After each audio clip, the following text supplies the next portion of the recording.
ማሻአላህ ወላሂ በጣም ነው የምናምረው። አላህ ዱንያ አኺራውን እንደዚህ አላህ ያሳምረው ያ ረበል ዓለሚን። ላወራው የፈለኩት እዚህ ጋር የመጣሁት እኔ ኡስታዝን ልጄ የ9 ዓመት ልጅ ነው። እሱ ይለብሳል፣ እኔ እለብሳለሁ። እማዬ አለኝ አቤት አልኩት።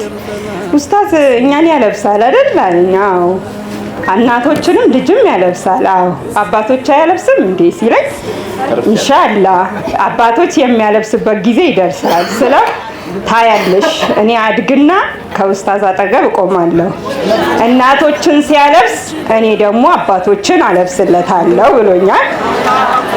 አላሁ አክበር።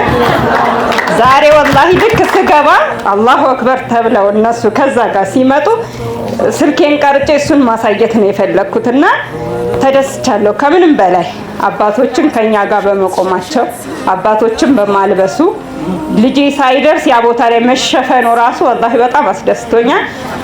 ሲጀመር ደግሞ ኡስታዝ አደባባይ ላይ ወጣ ሚስጥር ብቻ አይደለም ያለው።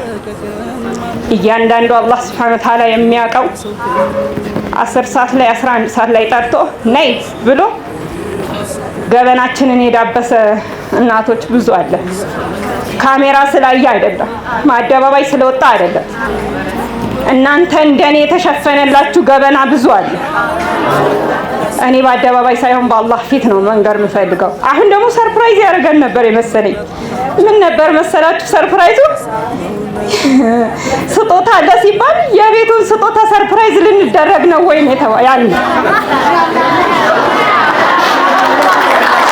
አላህ ባይተባባይ በግልጽ አላህ Subhanahu Wa Ta'ala ሰምቷቸው ብዙ ኒማ ያላቸው ወንድሞች አሉ ዓለም ላይ ሙስሊሞች። አላህን ፈርታችሁ ሐቃችሁን ሐቅ አለብን ቀብር አለብን ብላችሁ ይሄ ቤት ጠቦናል፣ ሐቅ ጠቦናል፣ ያንሳል። ምግብ ሰጥቶ እንዴት እንደሚያልፍ እሱና አላህ ነው የሚያውቀው። ሲሰራ በምን አይነት ሐል እንደሆነ አላህ ነው የሚያውቀው።